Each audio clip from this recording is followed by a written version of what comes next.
왜 구글 주식이 엄청나게 많이 올라갔는지, 이 두 개의 주식이 사실 연결고리가 있습니다. 여기서 이제 계획을 잘 세워야 되는데요. 그런데 여기서 더 충격적인 건 뭐냐면요.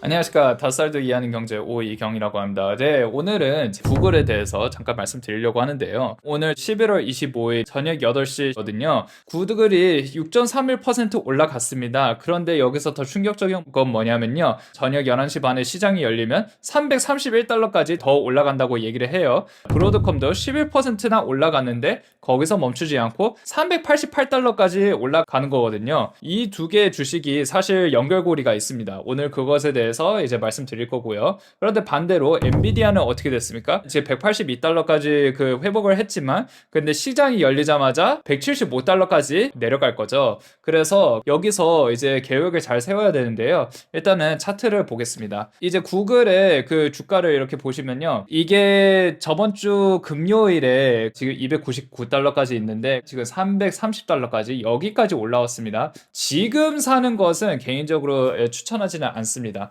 근데 내가 구글의 주식을 꼭 사고 싶다. 꼭 사고 싶으면 이제 결론부터 말씀드리자면 270에서 280 사이에 조금 들어가는 게 좋을 것 같고요. 물론 이거는 제 개인적인 생각입니다. 매수매도 추천 아닙니다. 아무튼 270에서 280달러 사이에 그 사는 이유가 뭡니까? 여기 빨간색 선 있지 않습니까? 이쯤까지 내려갈 가능성이 높아요. 그래가지고 이때 사는 것도 괜찮을 것 같고요. 그런데 물론 주식이 우리 마음대로 되진 않으니까 어떻게 보면 여기보다 더 떨어질 수 있잖아요. 제 개인적인 생각인데 255달러에 그 자동 매도를 거는 것도 이게 추천을 드립니다. 자, 제 노란색 선을 이게 보시다시피 왜 여기다 자동 매도를 거는지 아십니까?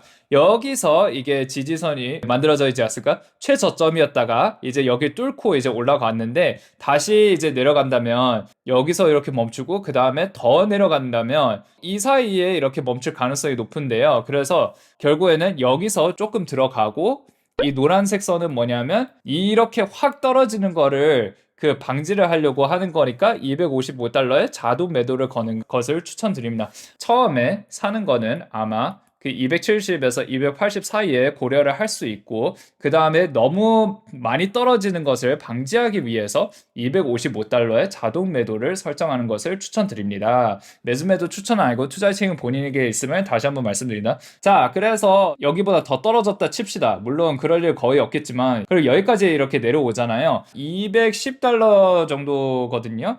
210달러까지 가면 2차 매수 타임이고요. 그런데 210달러보다 내려가서 이 파란색 선하고 이 노란색 선보다 훨씬 더 내려가면 더 떨어질 가능성이 높거든요. 이렇게. 그러니까 이쯤에서 자동 매도를 이렇게 걸어야 되는데 그래서 제 생각에는 210달러에서 2차를 사고 그 다음에 200달러에 자동 매도를 거는 것을 생각을 하지 않을까라는 생각이 드는데 좀 확률이 높지 않기 때문에 이것은 뭐 제일 중요한 것은 지금 330달러까지 갔는데 아씨 더 올라가는 거 아니야 라고 생각했다가 지금 사면 안 됩니다. 안 돼요. 그거 하나 확실하게 말씀드릴 수 있어요. 더 올라갈 수 있는데 근데 말씀드렸듯이 더 내려갈 가능성이 더 높기 때문에 그래서 지금은 좀 기다려야 된다라고 말씀드릴 수 있고요. 주식은 말씀드렸듯이 내가 원하는 가격까지 기다리는 것도 이게 주식의 일부분이라고 생각할 수 있습니다. 자, 이제 엔비디아를 봅시다. 엔비디아는 이제 개인적인 생각인데 여기까지 떨어지면 이제 파란색 선이 이게 200일 평균선이거든요. 근데 제 개인적인 생각은 200일 평균선이 160달러거든요.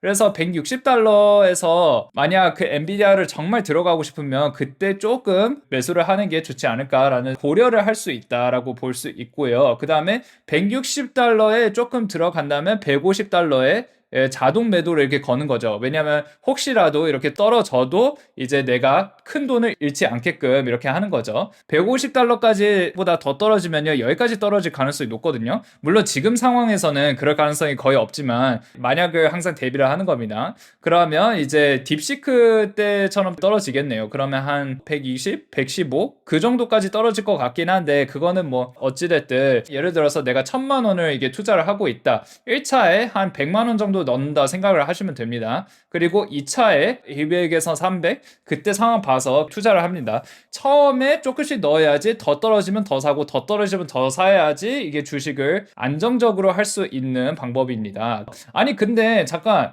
지금 구글 주식이 올라갔다는 뜻은 엔비디아의 반도체를 안 사용해서 올라간다고 들었는데 그럼 엔비디아 주식을 사면 안 되는 거 아닌가? 라고 생각할 수 있어요. 이게 뉴스를 꾸준히 보신 분들은 그렇게 생각을 할 수 있는데 그것은 아니고요. 그거는 어떻게 보면 찬스입니다. 지금 엔비디아가 이렇게 떨어질 때 사는 것이 바로 찬스일 가능성이 더 높다라고 이렇게 생각을 하거든요. 그래서 그것에 대해서 이제 말씀드리겠습니다. 왜 구글 주식이 엄청나게 많이 올라갔는지 결론은 이제 몇 가지 있습니다. 이제 첫 번째는 뭐냐면요. 구글의 제미나이 3가 생각보다 엄청나게 좋다고 합니다. 챗 GPT의 대표이사인 샘 올트만도 이게 똑같이 얘기를 했고요. 두 번째는 반도체인데요. TPU, 구글이 만드는 반도체입니다. TPU를 자기네들끼리 사용하면 이제 엔비디아의 반도체는 필요 없는 거 아닌가라는 이렇게 생각을 할 수 있고요. 그리고 세 번째, 이미 돈을 엄청나게 많이 벌고 있다. 이 세 가지 이유 때문에 그 구글 주가가 이렇게 많이 올라갔습니다. 자, 이제 하나씩 이제 살펴보도록 하겠습니다. 자, 이제 제미나이 3가 이제 뭐냐면요. 바로 보여드리겠습니다. 자, 하나, 둘, 셋. 자, 여기 오른쪽 보이시죠? 삼성 갤럭시 탭을 사면요. 버튼 하나 누르면요. 이 제미나이가 떠요.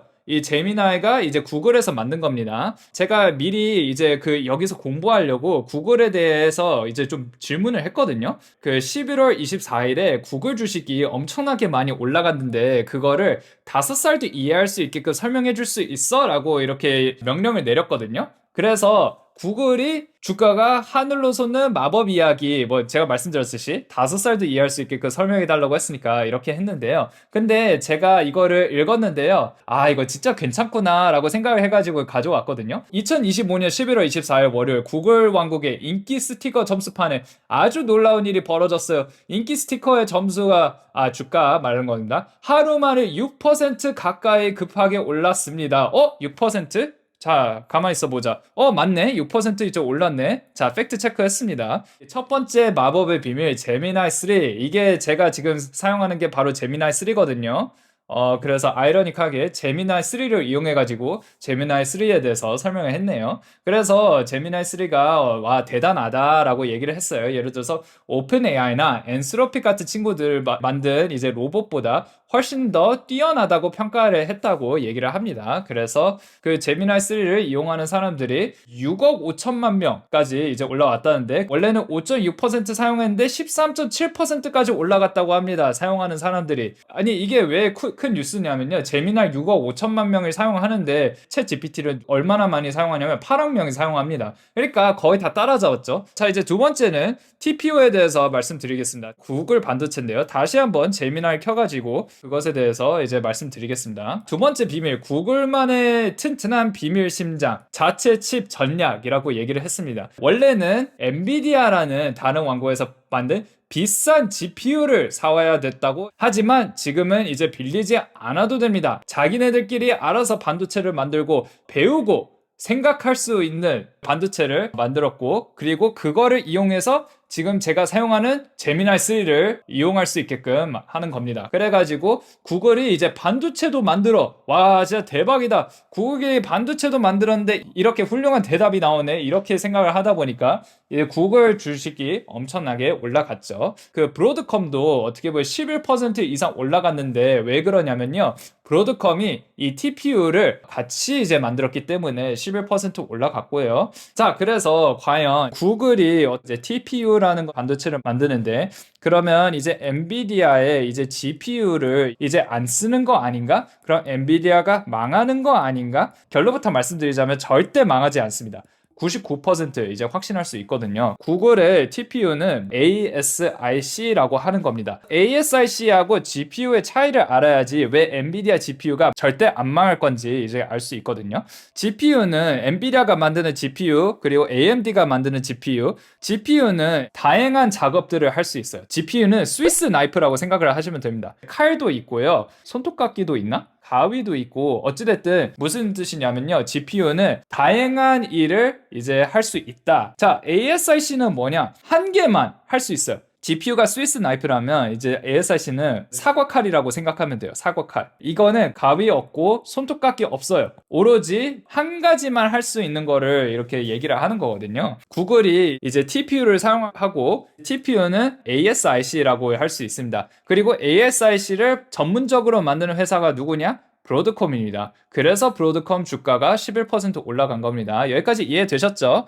그래서 구글의 TPU는 말씀드렸듯이 한 가지를 사용하는데, 아니 잠깐만, 내가 재미나 이렇게 봤는데 어떻게 한 가지만 해서 이렇게 문구가 나오냐? 어떻게 보면 다양한 일을 할 수 있잖아. 그러면 한 가지를만 하는 게 아닐 수도 있겠네 라고 하는데 그건 아니고요. 이제 LLM이라는 것을 이해를 해야 되는데, 제가 말씀드렸듯이 5살도 이해할 수 있게끔 뭐 해줘 라고 하면 이제 결과값이 나오지 않습니까? 결과값을 어떻게 나오냐면요, 이제 매트릭스라는 거를 이해를 해야 되거든요. 컴퓨터에서는 0하고 1밖에 없는데요. 예를 들어서 0, 1이 뭐 알파벳 A예요. 0, 2가 B예요. 0, 3 C예요. 그리고 0, 1, 0, 3 그러면 AC예요. 이렇게 조합을 하면서 문구를 만드는 거거든요. 결국에는 조합이잖아요. 조합 한 개 하는 게 바로 ASIC, 바로 TPU거든요. 그래서 그 조합만 하는 거예요. 이제 ASIC라는 것은, 이제 TPU는 한 개만 할 수 있다. 그 한 개가 뭐냐? 조합이다. 근데 이제 제미나에서 여러 결과값이 나오는데 그게 왜 가능하냐면 조합을 여러 가지 해서 그렇게 만들어진 거다라고 이렇게 설명을 할 수 있습니다. 자, 그래서 그러면 엔비디아가 어떻게 안 망하는지 확실하냐라고 물어볼 수 있는데요. 이제 결론부터 말씀드리자면, 첫 번째는 자율주행이에요. 자, 자율주행에서 사고를 안 나게끔 하려면 차에 이렇게 카메라가 있어야 되죠. 카메라에서 앞에 무엇이 있는지 봅니다. 그런데 이제 아이가 이렇게 지나가면서 카메라는 아이다 라고 이렇게 얘기를 해요. 그런데 이제 아이다라고 얘기를 하면서 아무것도 안 하면 큰 사고가 일어나죠. 사고가 일어나요. 아이다라고 일단 첫 번째로 이렇게 인식을 해야 되고, 그 다음에 두 번째는 무엇을 해야 되느냐? 브레이크를 밟아야 돼요. 여기서 단순히 아이만 튀어나온 게 아니고 강아지도 튀어나올 수도 있고 사슴도 튀어나올 수도 있고 변동사항이 너무 많다 보니까, 이제 그래서 개인적인 생각인데, 이거는 제가 문과 출신으로 보기 때문에 제가 막 100% 맞지는 않을 수도 있어요. 그래서 변동사항이 너무 많기 때문에 ASIC로 좀 부족하지 않을까, 변동사항이 많을 때 GPU가 꼭 필요하지 않을까라는 생각이 듭니다. 자, 두 번째는 게임인데요. 자율주행하고 좀 연결이 돼 있거든요. 이 상황을 어떻게 학습을 하냐면요, 게임 안에서 이렇게 시뮬레이션을 많이 하거든요. 이게 게임에서 돌리려면 뭐가 필요하다? 이제 엔비디아 같은 GPU가 필요하다. 왜냐하면 GPU가 여러 가지를 할 수 있기 때문에 있어야 되거든요. 그리고 세 번째는 쿠다라는 시스템인데요. 쿠다는 소프트웨어예요. 소프트웨어. 젠슨 황이 한국에서 와가지고 현대차 회장님까지 이렇게 만났지 않습니까? 그게 왜 그러냐면요, 현대차에서 로봇을 만들려면 어떻게 보면 소프트웨어가 필요한데, 젠슨 황이 그렇게 얘기를 한 거죠. 쿠다 사용해. 그러면 너한테서 훨씬 더 편리해 라고 이렇게 얘기를 했거든요. 그래서 쿠다를 이미 많은 시스템에 사용을 하기 때문에 쿠다를 사용하려면 꼭 엔비디아 반도체를 이렇게 사용을 해야 되거든요. 그런데 이제 엔비디아가 망할 것 같다는 사람은 충분히 이해가 되는 게, 엔비디아 반도체가 엄청나게 비싸요. 예를 들어서 엔비디아 반도체가 하나에 4천만 원이 되긴 하거든요. 엄청 비싸요. 그리고 반대로 ASIC는 얼마인지 잘 기억은 안 나는데 훨씬 더 싸요. 그런 ASIC의 장점이 있으니까 그래서 엔비디아가 망하는 거 아니야 라고 해가지고 주가가 떨어지면 어떻게 된다? 강력한 매수 찬스일 수도 있다 라고 이렇게 말씀을 드리려고 합니다. 오늘 시청해 주셔서 감사드리고 구독, 좋아요, 알림 설정 부탁드리겠습니다. 감사합니다.